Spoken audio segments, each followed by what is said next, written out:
ಈ ಪ್ರಕರಣ ರೇವಣ್ಣ ಅವ್ರ ಪ್ರಕರಣ ಈ ಪ್ರಕರಣಕ್ಕಿಂತ ಕಡಿಮೆ ಮಹಿಳೆಯರ ಮಾನ ಹರಾಜು ಆಗಿರ್ತಕ್ಕಂಥದ್ದು ನಮ್ ಯಾರಿಗೂ ಚಿಂತನೆ ಆಗ್ಬಾರ್ದ.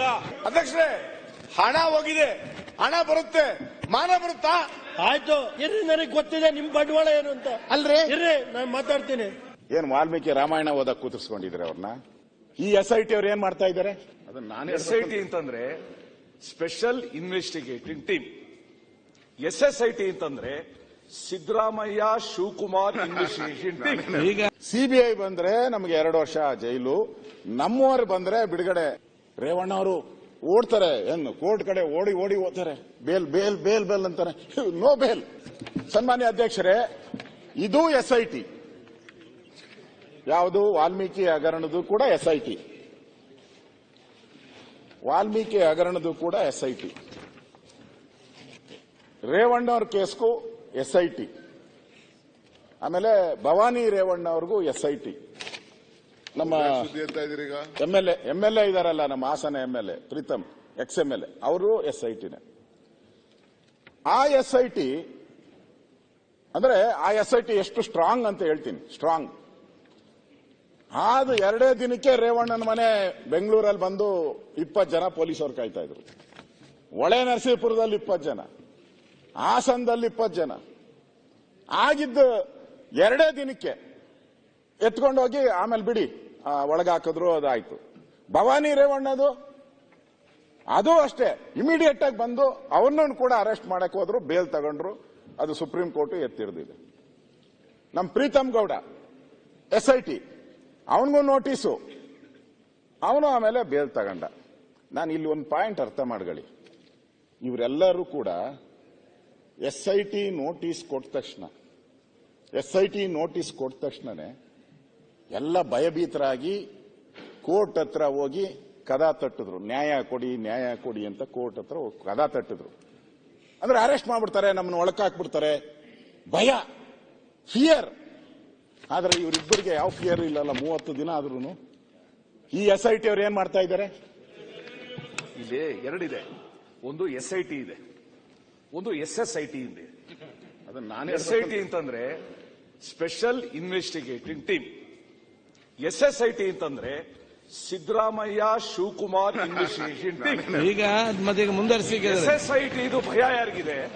ಅವರು ಮಾಡಿದ್ದಲ್ವಾ? SIT ಭಯ ಯಾರಿಗೂ ಇಲ್ಲ. ಆಯ್ತು, ED ಮತ್ತೆ CBI ತನಿಖೆ ಆಗ್ತದೆ. ಬನ್ನಿ ಈಗ ಮಾತಾಡಿ. ಮಾನ್ಯ ಅಧ್ಯಕ್ಷರೇ, ಇಲ್ಲಿ ತನಿಖೆ ಎಲ್ಲವನ್ನು SIT, ಅಲ್ಲೂ SIT, ಇಲ್ಲೂ SIT. ವ್ಯತ್ಯಾಸ ನೋಡಿ. ಇಬ್ಬರು ನಾನು ಅದನ್ನ ನಿನ್ನೆ ನಿಮಗೆ ಕೊಟ್ಟಿದ್ದೆ. ಆ ಇಬ್ಬರು ಫೋನಲ್ಲಿ ಮಾತಾಡಿರೋದು, ಪದ್ಮನಾಭು ಮತ್ತು ಪರಮೇಶ್ವರ್. ಅವರೇನ್ ಹೇಳಿದ್ದಾರೆ? ಇದಕ್ಕೆ ಅದು ಕನೆಕ್ಟ್ ಆಗ್ತೈತಿ. ಇದು CBI ಬಂದ್ರೆ ನಮಗೆ 2 ವರ್ಷ ಜೈಲು, ನಮ್ಮವರು ಬಂದ್ರೆ ಬಿಡುಗಡೆ, ಅಂದ್ರೆ ಆರಾಮಾಗಿ ಬರ್ಬೋದು ಅಂತ ಹೇಳಿದ್ದಾರೆ. ಅರ್ಥ ಆಯ್ತಲ್ಲ ನಾನು ಯಾಕೆ SIT ಬೇಡ ಇದು ಅಂತ ಹೇಳ್ತಾ ಇದ್ದೀನಿ. 30 ದಿನ 40 ದಿನ ಆದ್ರೂ ಅವ್ರಿಗೆ ನೋಟಿಸ್ ಕೊಡಲ್ಲ. ಪ್ರತಿಭಟನೆ ಮಾಡಿದ್ಮೇಲೆ ಒಂದು ನೋಟಿಸ್ ಕೊಡ್ತೀರಿ. 8 ಅವರ್ ವಾಲ್ಮೀಕಿ ನಿಗಮದ ಬಗ್ಗೆ ಎನ್ಕ್ವೈರಿ, 8 ಅವರ್ ಅವ್ರನ್ನ ಕೂತಿಸ್ಕೊಂತಾರೆ. ಏನ್ ವಾಲ್ಮೀಕಿ ರಾಮಾಯಣ ಓದಕ್ ಕೂತಿಸ್ಕೊಂಡಿದ್ರೆ ಅವ್ರನ್ನ? 8 ಅವರ್ ಓದ್ತಾ ನಗ್ನಗ್ತಾ ಓದ್ತಾರೆ, ನಗ್ನಗ್ತಾ ಬರ್ತಾರೆ. ರೇವಣ್ಣ ಅವರು ಓಡ್ತಾರೆ, ಏನು ಕೋರ್ಟ್ ಕಡೆ ಓಡಿ ಓಡಿ ಹೋಗ್ತಾರೆ, ಬೇಲ್ ಬೇಲ್ ಬೇಲ್ ಬೇಲ್ ಅಂತಾರೆ, ನೋ ಬೇಲ್. ಯಾರು ಹೇಳಿದ್ರು ಇದರಿಂದ ಯಾರು ಕೈವಾಡ ಐತೆ? ಅಂದ್ರೆ SIT ಯಾವ ರೀತಿ ಫೇಲ್ಯೂರ್ ಆಗಿದೆ ಅಂತ. DK ಶಿವಕುಮಾರ್ ಅವರು ಹೇಳಿದ್ರು ED ಯಾರಯ್ಯ ಬರಕ್ಕೆ ಇಲ್ಲಿ ಅಂತ. ED ಯಾಕೆ ಬಂದಿದೆ ಅಂದ್ರೆ ಬೇನಾಮಿ ಬಂದ ತಕ್ಷಣ ED ನ್ಯಾಚುರಲ್ ಬಂದ್ಬಿಡ್ತದೆ. ಎಲ್ಲೆಲ್ಲಿ ಇದೆಲ್ಲ ಹೋಯ್ತಲ್ಲ, ಎಲ್ಲಿಗೋಯ್ತು? ವೈನ್ ಸ್ಟೋರ್ಗೆ ಹೋಯ್ತು, ಚಿನ್ನದ ಅಂಗಡಿಗೆ ಹೋಯ್ತು, ಪೆಟ್ರೋಲ್ ಬಂಕ್ಗೆ ಹೋಯ್ತು. ಅಲ್ಲಿಂದ ಚೆಕ್ಗಳೆಲ್ಲ ಕ್ಲಿಯರ್ ಆಗಿ ಅಲ್ಲಿಂದ ಬ್ಲಾಕ್ ಆಗಿ ಹೊರಟೋಯ್ತು.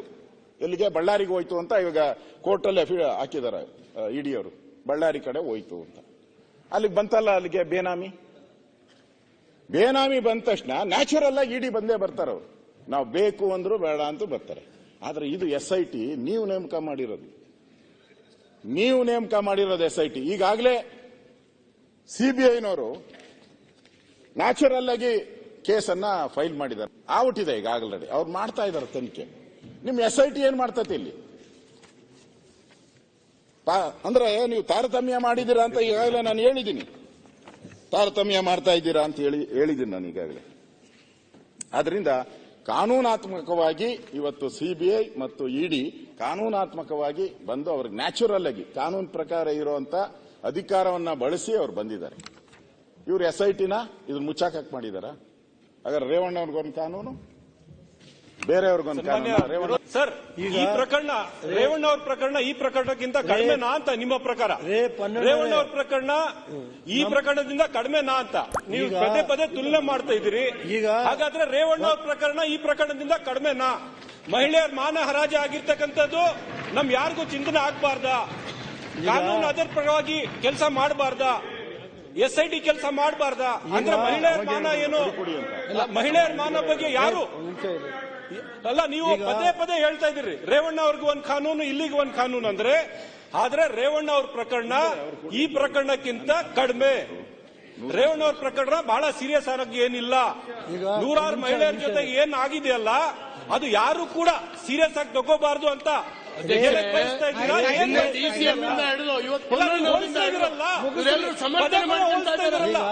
ಇಡೀ ಪ್ರಪಂಚಕ್ಕೆ ಮುಜುಗರ ಆಯ್ತು. ಕರ್ನಾಟಕ ಬಹಳ ಆಳವಾಯ್ತಿಲ್ಲಿ. ಅಲ್ರಿ ಅವ್ರು ಮಾತ್ರ ಪ್ರಕರಣ ಕಡಿಮೆ, ನಿಮ್ಮದೆಲ್ಲ ಶ್ರೀರಾಮಚಂದ್ರರು ಅಲ್ಲ, ಶ್ರೀರಾಮಚಂದ್ರರು 2 ನಿಮಿಷ ಅಲ್ಲ. ಈಗ ವಿರೋಧ ಪಕ್ಷದ ನಾಯಕರು ಮಾತಾಡ್ತಾ ಇದಾರ, ಅವ್ರು ಅದನ್ನ ಆಧರಿಸಿ ಹೇಳಿದ್ರು. ರೇವಣ್ಣ ಅವ್ರ ಇರ್ರಿ, ನನಗೆ ಗೊತ್ತಿದೆ ನಿಮ್ ಬಂಡವಾಳ ಏನು ಅಂತ. ಅಲ್ರಿ ಇರ್ರಿ, ನಾನು ಮಾತಾಡ್ತೀನಿ. ಅಲ್ಲಲ್ಲ, ಈಗ ಅವ್ರು ಮಾತಾಡ್ತಾ ಇದ್ದಾರೆ, ಅವ್ರು ಮಾತಾಡ್ತಾ ಇದ್ದಾರೆ. ಆಯ್ತು, ಅಧ್ಯಕ್ಷರೇ, ಹಣ ಹೋಗಿದೆ, ಹಣ ಬರುತ್ತೆ, ಮಾನ ಬರುತ್ತಾ? ಆಯ್ತು, ದಯಮಾಡಿ ನನ್ಗೆ ಅವಕಾಶ ಕೊಡಬೇಕು. ನನ್ನ ಹೆಸರು ಹೇಳಿದ ಮೇಲೆ ನಾನು ಮಾತಾಡಕ್ ನನ್ಗೆ ನನಗೆ ಮಾತಾಡಪ್ಪ ನೀನು. ಈ ಕಡೆ ಮಾತಾಡು. ಮಾನ್ಯ ನಾರಾಯಣಸ್ವಾಮಿ ನೀವು ಕುತ್ಕೊಳ್ರಿ, 2 ನಿಮಿಷ ಅವ್ರು ಮಾತಾಡಿ ಹೇಳಿ. ಮಾನ್ಯ ಅಧ್ಯಕ್ಷೆ, ನನ್ನ ಹೆಸರನ್ನು ಹೇಳಿದ್ದಾರೆ. ಈಗ 12ರಷ್ಟು ನನಗೆ ಆರ್ಗ್ಯುಮೆಂಟ್ ಮಾಡೋ ಶಕ್ತಿ ಇಲ್ಲ. ನಾನು ಹೇಳೋದು ಅಲ್ಲ ಅಲ್ಲ ಅಲ್ಲ ಅಲ್ಲ ರಿಜ್ವಾನ್ ಶಾಸಕ ಶಕ್ತಿ ಇದೆಯಲ್ಲ, ನಾರಾಯಣಸ್ವಾಮಿ ಅವರು ರಿಜ್ವಾನೇ ಇರ್ಬೋದು. ಈಗ ನನಗೆ ಗೊತ್ತಿಲ್ಲ ಅಷ್ಟೊಂದು. ಪಾಪ ಮಾನ್ಯ ಸಭಾಧ್ಯಕ್ಷೆ, ನಾನು ಹೇಳೋದು ನನ್ನ ಮಗ ತಪ್ಪು ಮಾಡಿದ್ರೆ ಗಲ್ಲಿಗೆ ಹಾಕಿ ನಾನು ಬೇಡ ಅಂತ ಅನ್ನಲ್ಲ. ನಾನು ಹೇಳೋದು ಇಷ್ಟೇ, ಒಂದು 2 ನಿಮಿಷ. ನಾನು ವಹಿಸ್ಕೊಳಕ್ ಬಂದಿಲ್ಲ, ಇಲ್ಲಿ ಚರ್ಚೆ ಮಾಡಕ್ ಬಂದಿಲ್ಲ. ನನ್ನ ಮೇಲೆ ಕಳೆದ 25 ವರ್ಷ ನಾನು ರಾಜಕೀಯ ಶಾಸಕನಾಗಿ ಕೆಲಸ ಮಾಡಿದ್ದೀನಿ.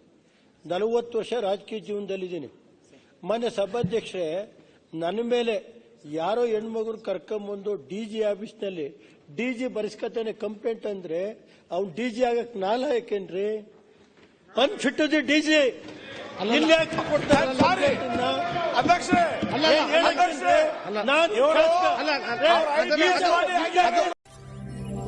ವಿಶ್ವ ಪ್ಲಸ್, ಜನಹಿತಕ್ಕಿದು ಜ್ಞಾನದ ಜಾಲ.